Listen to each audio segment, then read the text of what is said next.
What if I told you that a single piece of legislation could completely transform the electric truck industry overnight? The so-called One Big Beautiful Bill isn't just changing the game for Tesla's semi-truck, it's rewriting the entire playbook for commercial electric vehicles in America. And the implications are absolutely staggering. Welcome back to the channel. I'm Young Diesel Trucking Reacts, and today we're diving deep into one of the most consequential policy changes affecting the electric vehicle industry. By the end of this video, you'll understand exactly how this legislation could make or break companies like Tesla and why the timing couldn't be more critical for the future of electric trucking. Let's start with the basics. The One Big Beautiful Bill, officially known as the Budget Reconciliation Bill, is a massive piece of legislation that's currently making its way through Congress. But here's the kicker. Buried within its hundreds of pages is a provision that could end electric vehicle tax credits as we know them. Currently, buyers of new electric vehicles can claim up to $7,500 in federal tax credits, while used EV buyers can get up to $4,000. For commercial vehicles like the Tesla Semi, businesses can claim up to $40,000 in tax credits for vehicles with a gross vehicle weight rating of 14,000 pounds or more. That's a massive incentive that has been driving adoption in the commercial sector. But here's where it gets interesting. The new bill proposes to end these credits on December 31st, 2025. That's 7 years earlier than the original 2032 expiration date. This isn't just a minor policy tweak, it's a seismic shift that could reshape the entire electric vehicle landscape. What makes this particularly fascinating is the political irony. Elon Musk, Tesla's CEO, had previously advocated for ending EV subsidies, arguing that Tesla didn't need them to compete. But now, with Tesla facing increased competition and the company's financial challenges, the tune has changed dramatically. Tesla is now actively lobbying to keep these incentives in place. Now, let's talk about the elephant in the room, the Tesla Semi. This vehicle represents Tesla's ambitious entry into the commercial trucking market, promising to revolutionize freight transportation with its electric powertrain and autonomous capabilities. Tesla has been promising mass production of the Semi for years, with the timeline constantly shifting. The latest update indicates that production will finally begin by the end of 2025 at Tesla's Nevada Gigafactory, with volume production planned for March 2026. Once complete, the facility is expected to produce 50,000 semi-trucks annually.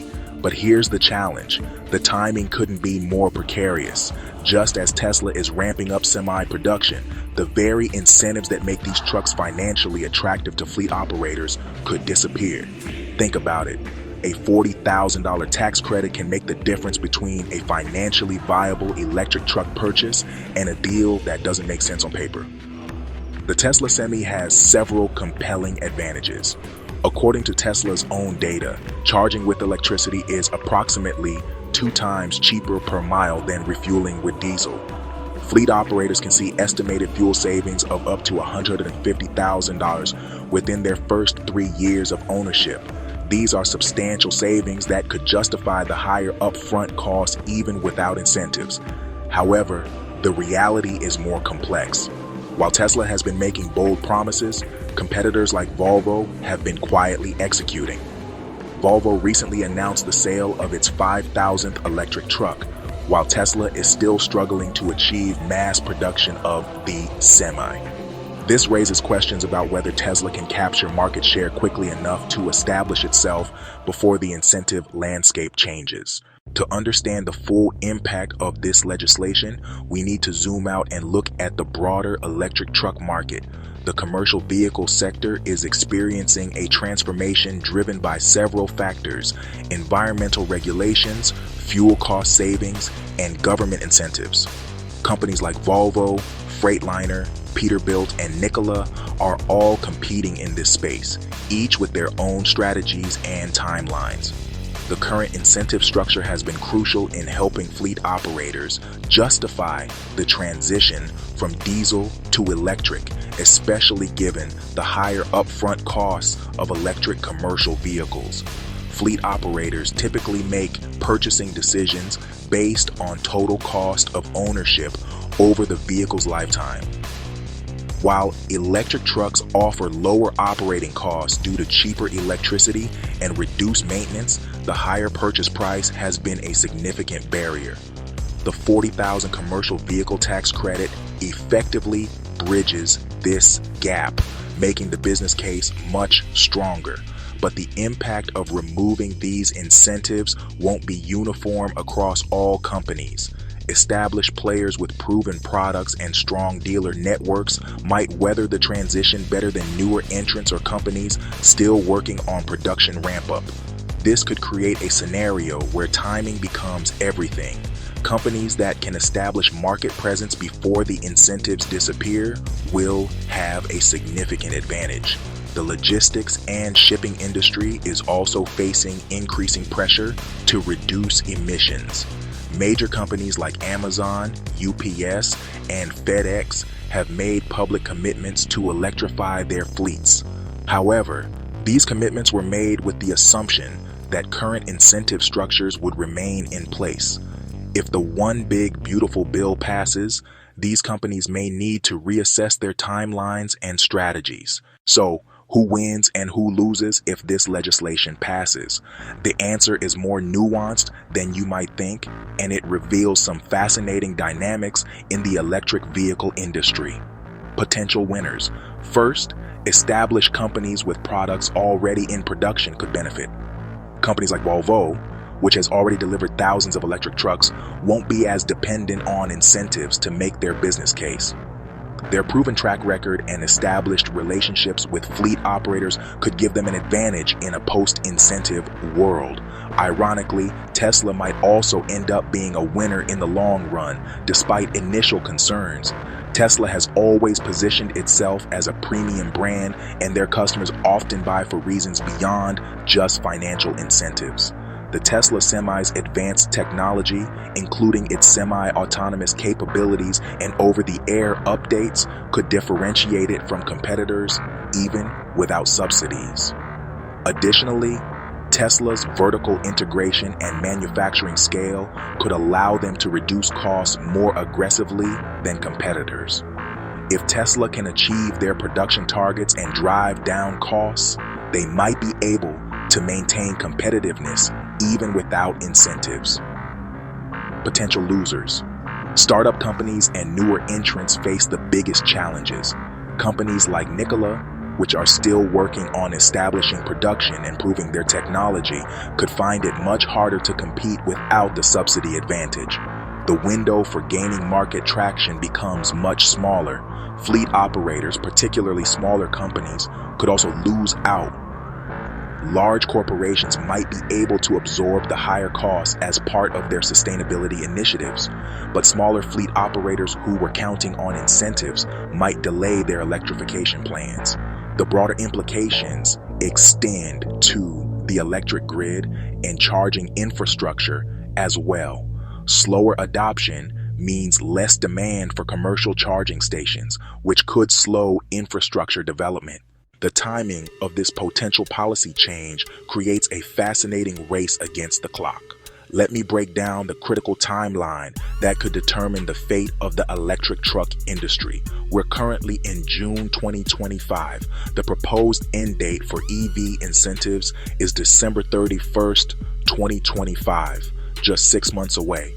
Tesla has indicated that semi-production will begin by the end of 2025, with volume production starting in March 2026. This creates an incredibly narrow window. If the legislation passes as proposed, Tesla would have at most a few months to deliver semis to customers who can still claim the full $40,000 tax credit. After that, new buyers would pay the full price without any federal incentive. This could dramatically impact demand and force Tesla to either absorb the cost difference or see sales plummet. But there's another layer to consider. The bill still needs to pass through both houses of Congress and be signed into law. The political dynamics are complex, with some Republicans supporting the end of EV subsidies, while others in districts with automotive manufacturing jobs might oppose it. Democrats are largely opposed to ending the credits early. This uncertainty creates its own problems. Fleet operators who are planning major purchases might delay decisions until they know the final outcome. This could create a temporary slowdown in sales as the market waits for clarity.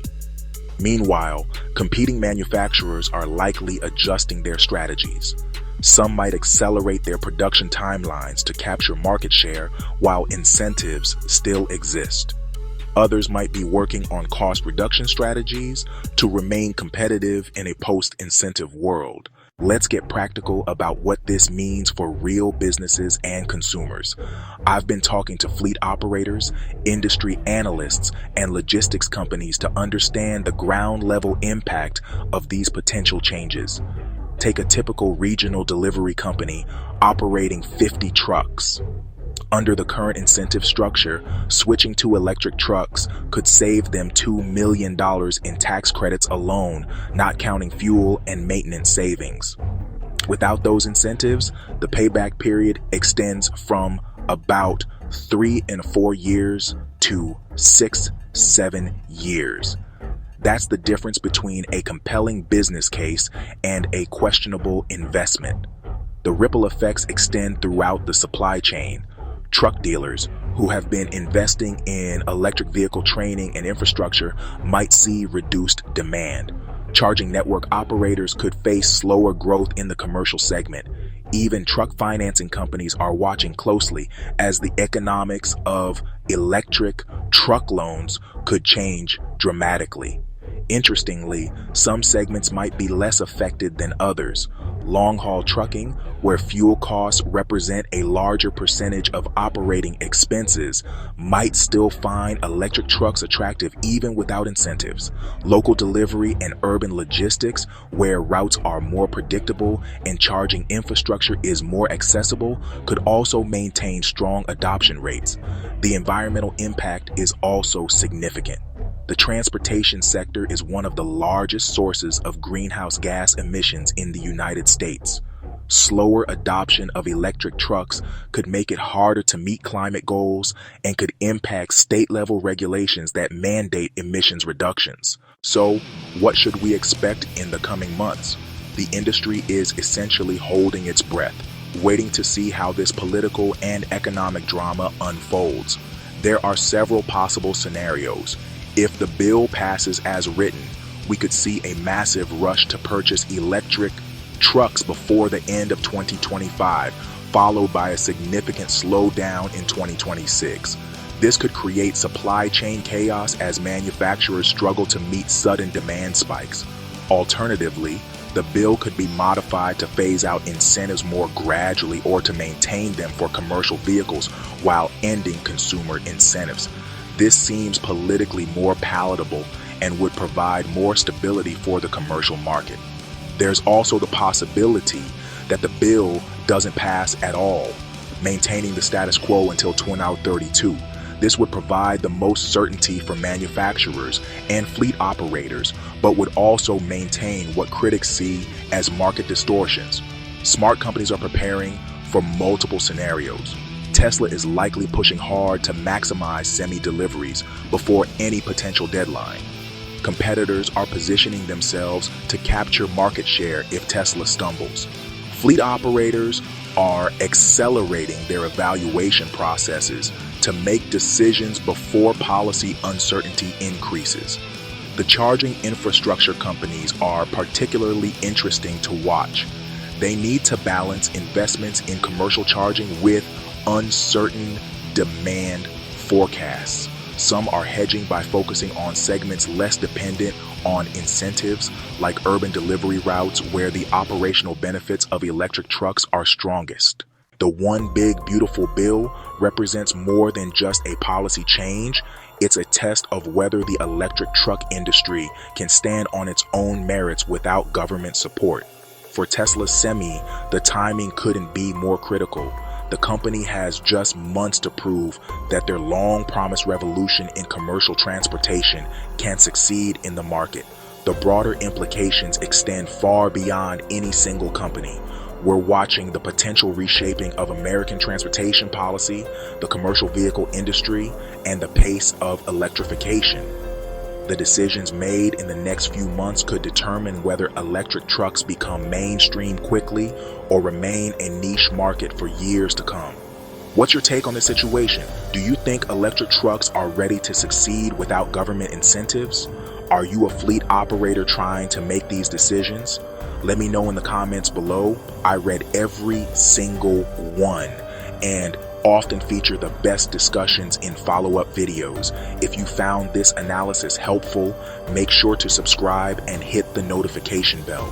The electric vehicle industry is moving incredibly fast, and I'm committed to keeping you informed about all the major developments that could impact your business or investment decisions. Next week, I'll be diving into the specific technologies that could make electric trucks competitive even without subsidies, including new battery technologies and autonomous driving features. You won't want to miss it. Thanks for watching, and I'll see you in the next one.